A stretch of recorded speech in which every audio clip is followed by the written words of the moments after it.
অপর্ণা দেবী ১৬ বছর বয়সে বিয়ে হয়ে শ্বশুরবাড়িতে আসেন। তার বাবার বাড়ি শোভাবাজার। তিনি নিজে একটি যৌথ পরিবারের মেয়ে ছিলেন। এরপর বাবা জ্যাঠামশাইরা একটি সচ্ছল পরিবার দেখে অপর্ণা দেবীকে বিয়ে দেন। দক্ষিণ কলকাতায় একটি সচ্ছল যৌথ পরিবারের ছোট ছেলে রঞ্জন চৌধুরী, তার সাথে অপর্ণার বিয়ে হয়। সুবিশাল ছিল বাড়িটা, অনেকটা জায়গা জুড়ে। বাড়ির সামনে ছিল নানা রকম ফুলের গাছ। উঠানে ছিল একটা সুন্দর তুলসী মঞ্চ। সুবিশাল পাঁচিল দিয়ে ঘেরা বাড়িটার নাম ছিল জাহাজ বাড়ি। বাড়িটি ছিল বহু বছরের পুরনো। সত্যি এই বাড়িটার নামের সার্থকতা ছিল। শ্বশুরবাড়িতে জ্যাঠ শ্বশুর, জেঠি শাশুড়ি, নিজের শ্বশুর মশাই, শাশুড়ি মা, ননদ, দেওর, ভাসুর, তাদের ছোট ছোট ছেলে মেয়ে নিয়ে ২৫ জনের সংসার ছিল অপর্ণাদের। সবার সাথে মিলেমিশে ছোট ছোট ছেলে মেয়েদের কিছু কিছু দায়িত্ব নিয়ে খুব সুন্দরভাবে সংসার করতে থাকেন অপর্ণা দেবী। এরা ছিল বস্ত্র ব্যবসায়ী। তখন আশেপাশে বেশ কয়েকটি বাড়ি ছিল। পাড়া প্রতিবেশী সবাই মিলে একে অপরের পাশে থাকতো। সবাই তখন খুব আনন্দের সাথে। অপর্ণা দেবী শ্বশুরবাড়ি আসার পর শাশুড়ি মা তাকে একটা কাজের দায়িত্ব দেন এবং বলেন, এখন থেকে তুমি প্রতিদিন এই বাড়ির তুলসী মঞ্চে জল দেওয়া, সন্ধ্যা প্রদীপ দেওয়ার দায়িত্ব নেবে। আর দেখবে এই বাড়ির সন্ধ্যা প্রদীপ যেন জ্বলতে থাকে। এই পরিবারের নিয়ম, নতুন বিয়ে হয়ে যে বৌমা এই পরিবারে পা রাখে তার হাতে এই কাজটার দায়িত্ব দেওয়া হয়। এখন থেকে তোমাকে এই দায়িত্বটা নিতে হবে। সেই সময় থেকে শাশুড়ি মায়ের কাছ থেকে তুলসী পাতার পূজা করা, তুলসী পাতা তোলার মন্ত্র সব শিখে নেয় অপর্ণা দেবী। এছাড়াও তাদের বাড়িতে তুলসী তলায় হরিণ লুট দেওয়ারও চল ছিল। পাড়া প্রতিবেশী পরিবার সবাইকে নিয়ে খুব সুখে সংসার করতে থাকেন অপর্ণা দেবী। বেশ কয়েক বছরের মধ্যে তারও ৩টি সন্তান হয়। পাড়ার ছেলে মেয়েদের সাথে খেলাধুলা করে তারা বড় হয়ে ওঠে। আস্তে আস্তে পরিবার অনেক বড় হতে থাকে। জমজমাট একটি বাড়ি ছিল তাদের। আস্তে আস্তে বয়স্ক মানুষেরা পরলোক গমন করেন। এই পরিবারের সব ছেলে মেয়েরা লেখাপড়া শিখে স্বাবলম্বী হয়ে যায়। আস্তে আস্তে তারাও সংসারী হয়। তখন পরিবার অনেক বড় হয়ে যাবার জন্য ঠিক করা হয়, যখন যেই ছেলেকে বিয়ে দেওয়া হবে তখন থেকে তার সংসার আলাদা করে দেওয়া হবে। এইভাবে আস্তে আস্তে সব ছেলেদের সংসার গুছিয়ে দেওয়া হয় সুন্দর একটা বোঝাপড়ার মাধ্যমে। সংসার ছোট হতে শুরু করে। ছেলেরা উচ্চ শিক্ষিত হওয়ার পরে আর কেউই বাবা কাকাদের ব্যবসায় বসতে রাজি হয় না। তারা নিজেদের মতন করে ভালো ভালো চাকরি করে। বেশিরভাগ ছেলেরাই নানান জায়গায় ছড়িয়ে ছিটিয়ে পড়ে কর্মসূত্রে। তখন তারা নিজেদের স্ত্রীদেরও সঙ্গে নিয়ে যায়। এইভাবে বাড়ির সব ছেলেরাই আস্তে আস্তে নিজেদের মতন করে নানান জায়গায় ছড়িয়ে ছিটিয়ে থেকে প্রতিষ্ঠিত হতে থাকে। বড় ভাসুর আর মেজ ভাসুরের 2 মেয়ে বাবা কাকাদের ব্যবসা বুঝে নেয়। তারা শ্বশুরবাড়ি থেকে নিয়মিত এসে বাবা কাকাদের ব্যবসা চালাতে থাকে। বেশ অনেক বছর হয়ে গেছে। 16 বছরের অপর্ণা দেবী এখন ষাটোর্ধ্ব। নিজের ছেলে মেয়েদের, ভাসুরদের ছেলে মেয়েদের সবার বিয়ে হয়ে যায়। বড় ভাসুর বড় যা, মেজ ভাসুর মেজ যা করোনাকালে পরলোক গমন করেছেন। এত বড় একটা বাড়ি এখন খা খা করে। আগে যেই জাহাজ বাড়ির সদস্য সংখ্যা ছিল 25 জন, এখন সে বাড়িতে থাকে মাত্র 4 জন প্রাণী। অপর্ণা দিদি, তার স্বামী ফুলদি আর তার স্বামী। অপর্ণা দিদি সময় কাটে গাছপালার পরিচর্যা করে। নিয়মিত তুলসী মঞ্চে জল দেওয়া, সন্ধ্যা প্রদীপ দেখানো তিনি ধরেই রেখেছেন। ভাসুর আর স্বামী এখনো কর্মঠ আছেন। তারা ব্যবসার কাজে এখনো যুক্ত আছেন। আর তাদের মেয়েরা, জামাইরা পুরোপুরি এই ব্যবসার দায়িত্ব নিয়ে নিয়েছে। পাড়ার ছেলে মেয়েগুলো এখন বড় হয়ে গেছে। যারা এখানে আছে তারাও বিয়ে শাদী করে সংসারী হয়ে গেছে। নতুন প্রজন্ম আর সেভাবে পাড়া কালচারের সাথে যুক্ত নেই। ছেলেরা সব বাইরেই থাকে। বাড়িতে কোনো অনুষ্ঠান হলে তবেই সবাই একত্রিত হয়। সত্যি এখন খুব কষ্ট হয়, এত বড় বাড়িতে এই 4টে মানুষকে একা থাকতে হয়। এখন আর সেভাবে কেউ কারোর বিপদে এগিয়ে আসতে পারে না, কারণ আগের সময়কার সেই মানুষগুলোর বয়স হয়ে গেছে। আর যারা নতুন প্রজন্ম তারাও সেভাবে কারোর সাথে কেউ মেশে না। বিয়ে হয়ে আসার পর থেকে প্রতিটা দুর্গাপুজোয় ক্লাবে গিয়ে পাড়ার বউদের সাথে কতটা সময় কাটাতেন অপর্ণা দেবী নিজের জায়েদের সাথে। যদিও ক্লাবটা বাড়ি থেকে অনেকটাই দূরে। এই 2 বছর হলো তিনি শুধু অষ্টমীর অঞ্জলি দিতেই আসেন। আর সেভাবে বসা হয় না, কারণ বাড়িতে ফুল দিয়ে একা থাকেন বলে। ছেলেদের দোষ দিয়ে লাভ নেই, তারা নিজেদের কাজের জন্য ছুটিও পায় না, তাই পুজোর সময় বাড়িতে আসতেও পারে না। এত বছরের পুরনো বাড়িটা এখন রক্ষণাবেক্ষণের অভাবে অনেকটাই জরাজীর্ণ হয়ে গেছে। কিন্তু এত বড় বাড়ি রক্ষণাবেক্ষণ করা যেমন সময় সাপেক্ষ, তেমন বিপুল পরিমাণে অর্থের প্রয়োজন। এ পরিবারের বেশিরভাগ ছেলেই বাইরে প্রতিষ্ঠিত হয়েছে, তাই তারা ভবিষ্যতে এখানে এসে আর থাকবেও না। তাই বাড়ি ঘরের পেছনে সেইভাবে বিপুল পরিমাণে অর্থ তারা খরচা করতেও চায় না। সত্যি এখন এত বড় একটা বাড়িতে থাকতে অপর্ণা দিদির দম বন্ধ হয়ে আসে। ফুল দিদিরও সেই একই অবস্থা। ফুল দিদি মানে অপর্ণা দিদির উপরের যা। শরীর খারাপ হলে এদেরকে দেখারও কোনো লোক নেই। মেয়েরা সাধ্য মতন আসে, কিন্তু তারাও ব্যবসার সাথে যুক্ত হয়ে গেছে। সংসার আছে, স্বামী সন্তান আছে, তাই সেভাবে কিছু করে উঠতে পারে না।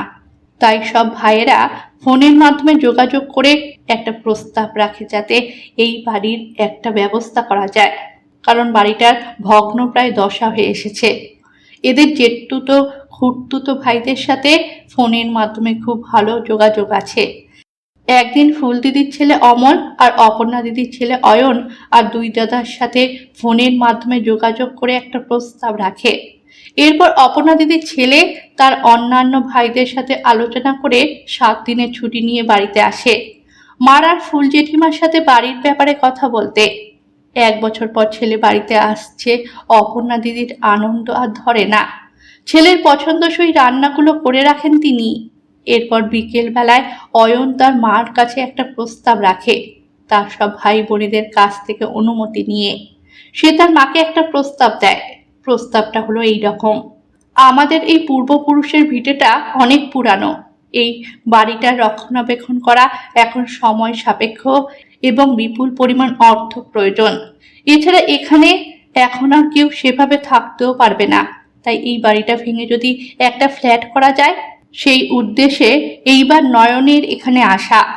এই কথা শুনে অপর্ণা দেবী প্রচন্ড ভেঙে পড়েন এবং তিনি তীব্র প্রতিবাদও করেন।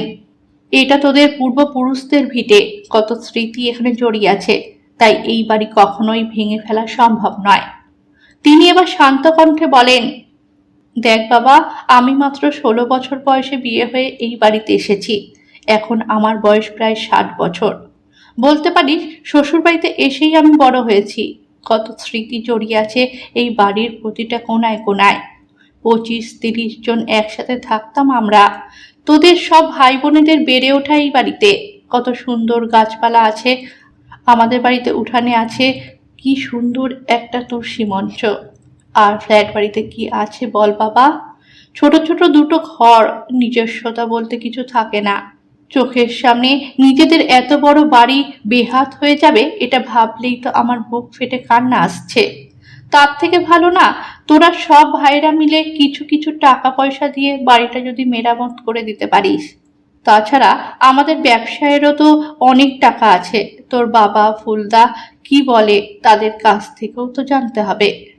অয়ন বলে, বাবার সাথে আমার কথা হয়েছে, এত বড় বাড়ি রাখার বিপক্ষে বাবা। ফুল জেঠুরও একই বক্তব্য। বিশাল বড় বাড়ি হওয়ার কারণে তাদের এখন একতলা দোতলা করতে অনেক অসুবিধা হচ্ছে। তাই বাবা, ফুল জেঠু, দিদিরা, দাদারা সবাই মিলে ঠিক করেছে এই বাড়ি আমরা প্রমোটিংয়ে দিয়ে দেব। বেঁকে বসেন অপর্ণা দিদি। এত স্মৃতি বিজড়িত বাড়ি সবাই দিতে সম্মতি থাকলেও অপর্ণা দিদির প্রবল আপত্তি আছে। এরপর তিনি কান্নাকাটি জুড়ে দেন, বলেন, এবারই আমার কাছে শুধু শ্বশুর বাড়ি নয়, এবারই আমার কাছে সন্তানের মতন। চোখের সামনে তাকে ধ্বংস হতে দেখতে পারবো না এই বয়সে পৌঁছে। তাই এরকম জরাজীর্ণ বাড়িতেই আমরা থাকবো। আমার অবর্তমানে তুমি সবার সাথে আলোচনা করে এই বাড়ি ভেঙে ফেলো। দেখছি কারোরও তো কোনো আপত্তি নেই। তারপর আবার মাকে বোঝানোর পালা চলে। অপর্ণা দিদির কাছে একটাই যুক্তি, এত বড় খোলামেলা জায়গায় থাকার পরে 2 কামরার ফ্ল্যাটে তিনি থাকতে পারবেন না, দম বন্ধ হয়ে যাবে। যতই সাজানো গোছানো থাক না কেন ফ্ল্যাট। পরদিন মেয়ে জামাই এসেও বোঝাতে থাকে মাকে। ওনার স্বামী তো বুঝিয়ে বুঝিয়ে ক্লান্ত। তারপর অপর্ণা দিদি বলেন, দেখো, ফ্ল্যাটের লোকেরা কিন্তু একটু স্বার্থপর হয়। পাশের ঘরের কারোর কিছু হলেও তারা আসে না দেখতে। আমি এগুলো অনেকের কাছ থেকেই শুনেছি। তাই জন্য আমার অনেক আপত্তি আছে। কোনো কিছুতেই স্বাধীনতা থাকে না। একটা ছাদ, সেটাও সবাই মিলে ব্যবহার করে। এগুলো কি ভালো লাগে এই বয়সে এসে? ছেলে মেয়ে যখন ওনাকে বোঝান, আচ্ছা মা, এখন কি পাড়ার থেকে সেরকম সাহায্য পাওয়া যায়? আমাদের বয়সের যারা, তারা সব এদিক ওদিক ছড়িয়ে ছিটিয়ে আছে নিজেদের কাজকর্মের জন্য। আর তোমাদের বয়সী যারা, তাদেরও তো একই অবস্থা, ঘরে থেকে বের হতে পারে না। তাই তুমি পাড়ার থেকে কি সাহায্য পাও? দেখেছিলে তো করোনার সময় কেউ এসে খবর নিয়েছিল? সেই কথা যদি বলো, তাহলে ওই যুক্তি এখন থাকবে না। সময় পাল্টে গেছে, আর এখন আগেকার মতন ওই রকম পাড়া কালচার নেই। আর ভাগ্য যদি ভালো থাকে, ফ্ল্যাটেও অনেক ভালো ভালো প্রতিবেশী পাওয়া যায়। তাই তোমার ওই যুক্তিটা আমরা কেউ মানতে পারছি না। তখন অপর্ণা দিদি বলেন, ঠিক আছে, সেটা না হয় বাদ দিলাম, কিন্তু ঘরগুলো তো সব ছোট ছোট হবে। আমাদের বাড়িটার নামই ছিল জাহাজ বাড়ি। এত বড় বড় ঘর কোনো প্রমোটার করে দেয় বলতো বাবা? বাথরুমে একজন ঢুকলে আরেকজনের দাঁড়ানোর জায়গা থাকে না। তাহলে কি সুবিধা আছে বল আমায়? অয়ন বলে, সুবিধা এটাই আছে, ছোট ছোট ঘর হলে পরিষ্কার পরিচ্ছন্ন রাখা যায়। আর তাছাড়া তো তোমরা দুটো মানুষ, তুমি আর বাবা। তোমাদের বড় বড় ঘর দিয়ে কি হবে? আর সেগুলো পরিষ্কারই বা কে করবে? আচ্ছা মা, তুমি বলো, এই যে আমাদের এত বড় বাড়ি, এখানে পুরো বাড়ি ছাদ দেওয়া, পরিষ্কার করার জন্য আমাদের 5 জন কাজের মেয়ে আছে। তাও তুমি বলো, তারা ভালোভাবে কাজ করে না। আর এত বড় ঘর হওয়ার জন্য মাইনেটাও 4 গুণ। যদিও আমরা সেই টাকাগুলো পাঠিয়ে দিই, কিন্তু বিনা কারণে কি আমাদের অতগুলো করে টাকা দিতে হয় না? আর তাছাড়া ফুল জেঠি তো 3 তলায় উঠতেই পারে না।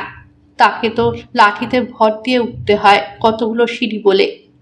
আর আমাদের ঘরটাও তো 4 তলায়, বাবা তো বলেন হাঁপ ধরে যায় অতগুলো সিঁড়ি দিয়ে উঠতে। 1তলা 2তলা তো দাদাদের নামে, ওই ঘরগুলো বন্ধ হয়ে পড়ে আছে, শুধু কাজের লোকেরা এসে পরিষ্কার পরিচ্ছন্ন করে। ফ্ল্যাট হলে তো লিফটের ব্যবস্থা থাকবে, তখন কি আর কারোর অসুবিধা হবে ওপর নিচ করতে? আর তাছাড়া তখন আমরা 1তলাটাই রাখবো তোমাদের জন্য, উপরে উঠতেও হবে না। এত বড় বাড়ি হওয়ার জন্য ডক্টরও কলে আসে না। ঠাকুর না করুন, যদি কোনোদিনও খুব অসুস্থ হও, তাহলে প্রচন্ড অসুবিধার মধ্যে পড়বে। আমরা বাইরে থাকি, সবসময় চিন্তা করি, কিন্তু কি করব বলো? কলকাতায় যা চাকরি বাকরির ছিরি, তাই তো আমরা নিজেদের মতন করে যে যেখানে ভালো ভালো চাকরি পেয়েছি চলে গেছি। সবকিছু ভালোভাবে চিন্তা করো, তারপরে আমাকে জানাও। আমি প্রমোটারের সাথে কথা বলে চলে যাব। তোমরা ভালোই থাকবে মা। ফ্ল্যাট বাড়ি মানে কোনো খারাপ কিছু নয়। আমরা যারা বাইরে আছি সবাই কিন্তু ফ্ল্যাট বাড়িতেই থাকি। কত সুন্দর মিলেমিশে থাকি আমরা।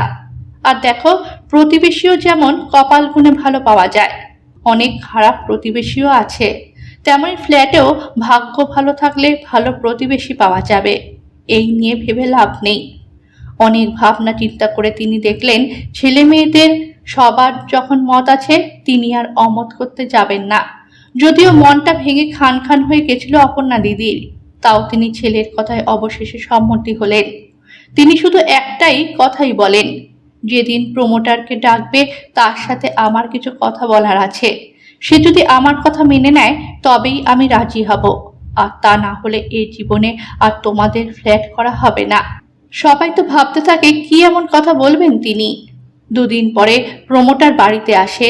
অয়ন, তার বাবা, জেঠু, দিদিদের মিলে প্রথমে সব আলোচনা করে কয়টা ফ্ল্যাট হবে, কে কি ফ্ল্যাট নেবে, কার ভাগে কত টাকা পড়বে, সবকিছু ঠিক হয়ে গেলে অপর্ণা দিদি আসেন এবং তিনি বলেন, আমার একটা কথা আছে, সেটা যদি রাখা যায় তবে আমি রাজি আছি, তা নয়তো আমি কোনো মতেই আমার শ্বশুরের ভিটে ভাঙতে দেব না।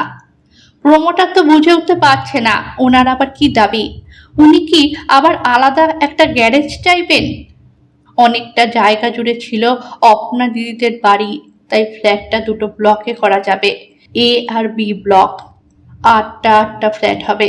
এদের 2জন দুটো ফ্ল্যাট নেবে, আর অপর্ণা দিদির ছেলে একটা ফ্ল্যাট রাখবে, আর বড় ভাসুরের ছেলে একটা ফ্ল্যাট নেবে। বাদবাকি আর কেউ এখানে থাকবে না, তারা সবাই তাদের পাওনা কণটা বুঝে নেবে। এটাই হলো ফাইনাল কথা। মেয়েদের ভাগও মেয়েরা বুঝে নেবে।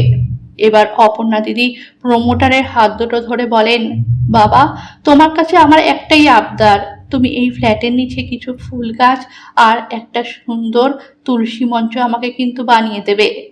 যদি তুলসী মঞ্চ করা না যায়, আমি আমার এই বাড়ি ভাঙতে দেব না। প্রমোটার জগন্নাথ হালদার খুব ধর্মভীরু ছিলেন। তিনি তখন কথা দেন, আপনার কথা নিশ্চয়ই রাখবো, আমি খুব সুন্দর একটা তুলসী মঞ্চ বানিয়ে দেব। এরপর তিনি রাজি হলেন। 3 বছরের মধ্যে বাড়ি ভাঙার কাজ শেষ হয়ে নতুন ফ্ল্যাট তৈরি হয়ে যায়। সেই ভগ্নপ্রায় বাড়িটা আজ নতুন রূপে সেজে উঠেছে। এই চত্বরে এত সুন্দর ফ্ল্যাট নেই, সবাই তাকিয়ে দেখে। মেয়েরা এসে মা কাকিমার ঘর সাজিয়ে দিয়ে গেছে। আজ 3 বছর হলো অপর্ণা দিদি, ফুল দিদি ফ্ল্যাটের বাসিন্দা। ফ্ল্যাটের নিচে খুব সুন্দর একটা তুলসী মঞ্চ বানিয়ে দিয়েছে প্রমোটার। অপর্ণা দিদি এখনো নিয়মিত সন্ধ্যা প্রদীপ দেখান তুলসী মঞ্চে। তিনি এ ব্লকে থাকেন। এখানে আরো 6টি পরিবার থাকে। এত ভালো প্রতিবেশী পাবে অপর্ণা দেবী কোনোদিন বুঝতেও পারেনি। একটা ফ্ল্যাটে অপর্ণা দিদির বয়সী একজন থাকে, তার ছেলে বাইরে থাকে। তাদের সাথে গল্প করে মনের কথা বলে সময় কাটান অপর্ণা দিদি। একদিন কথায় কথায় তিনি তার ছোটবেলার কথা বলছিলেন। তিনি গান শিখেছিলেন, কিন্তু বিয়ের পর শ্বশুর মশাইয়ের অনিচ্ছা থাকার জন্য কখনো আর হারমোনিয়াম ধরেননি। পাশের ফ্ল্যাটে 2 বছর আগে বিয়ে হওয়া হাজবেন্ড ওয়াইফ এসেছে, নিশা আর আয়ুষ, প্রাণবন্ত ছেলে মেয়ে দুটো। এই ফ্ল্যাটে রবীন্দ্র জয়ন্তী উৎসব পালিত হয়। অপর্ণা দিদিকে দিয়ে সবাই মিলে গান গাওয়ায়। 50 বছর পর তিনি হারিয়ে যান তার শৈশবের দিনগুলোতে। ফ্ল্যাটের প্রতিটি লোক অপর্ণা দিদিকে ভালোবাসে। এখন অপর্ণা দিদির আর অবসর সময় বলে কিছুই থাকে না। নিয়মিত গানের চর্চা করেন তিনি। বাগান পরিচর্যা করার জন্য এখন ফ্ল্যাটে মালি আছে, তাও তিনি মালির সাথে সাথে গাছে জল দেওয়ার কাজ করেন। এটা তার ভালো লাগে। পুরো ফ্ল্যাটটাকে নিজের বাড়ি মনে করেন অপর্ণা দিদি। এখন আর তার কোনো অভিযোগ নেই ফ্ল্যাট নিয়ে। সবার সাথে খুব ভালো আছেন তিনি, খুব আনন্দে আছেন। এখানে একটা ডক্টর ফ্যামিলি থাকে। কিছু হলেই ফ্ল্যাটের প্রতিটি লোকের তিনি খেয়াল রাখেন। এখন আর দুর্গাপূজার সময় মন খারাপ করতে হয় না। সবাই মিলে চাঁদা তুলে ফ্ল্যাটের ভেতরেই দুর্গাপুজো হয়। 4 দিন সেখানে খাওয়া দাওয়া, বাচ্চারা নানান রকম অনুষ্ঠান করে। অপর্ণা দিদি গান করেন, নিশা নাচ করে। সে অপর্ণা দিদিকে সবকিছুর মধ্যেই যুক্ত রাখে। প্রতিটি আনন্দের মুহূর্তের ফটো তুলে দেয় নিশা, আর সেগুলো ছেলে মেয়েদের কাছে পাঠিয়ে দেয় অপর্ণা দিদি। তারাও খুব খুশি, মা বাবা এই বয়সে অনেক আনন্দ করতে পারছে এটা দেখে। খুব বড় করে দোল উৎসব পালিত হয় এই ফ্ল্যাটে।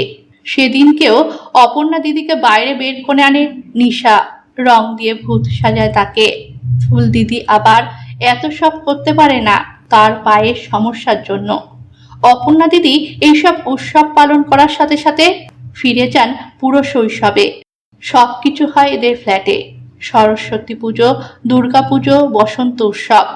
বসন্ত উৎসবে সবার সঙ্গে সঙ্গে তিনিও হলুদ শাড়ি পরেন। নিশা পলাশ ফুলের মালা জোগাড় করে এনে অপর্ণা দিদিকে পরিয়ে দেয়। তারপর তারা সবাই নাচ গানে মেতে ওঠে। অপর্ণা দিদি গান করেন। সত্যি আরেকটি নতুন জীবন পেয়েছেন এখন অপর্ণা দিদি এই নতুন ফ্ল্যাটে এসে। আর 2 দিন পর রথযাত্রা। অনেক বড় একটা রথ বের হয় এই ফ্ল্যাটের থেকে। সেখানে বাচ্চা বড় সবাই অংশগ্রহণ করে রথের দড়ি টানে। ফ্ল্যাট থেকে বেরিয়ে বড় রাস্তা পর্যন্ত রথ টানা হয়। সুসজ্জিত রথ সাজাতে এখন ব্যস্ত অপর্ণা দিদি কচি কাচাদের সঙ্গে। ফ্ল্যাট বাড়ি সম্বন্ধে অপর্ণা দিদির মনে যে ধারণাটা ছিল, এখন সে ধারণা তার একেবারেই নেই। তিনি এখন অনেক বেশি কৃতজ্ঞ ফ্ল্যাটের সমস্ত বাসিন্দাদের কাছে, কারণ তিনি আর এখন একাকিত্ব অনুভবই করেন না এত ভালো ভালো প্রতিবেশী পেয়ে। তুলসী মঞ্চে নিয়মিত জল দেওয়া আর সন্ধ্যা প্রদীপ দেওয়ার কাজটি এখনো তিনি নিজের বাড়ি মনে করে পালন করেন। এসব কিছু নিয়ে খুব খুশি আছেন অপর্ণা দিদি।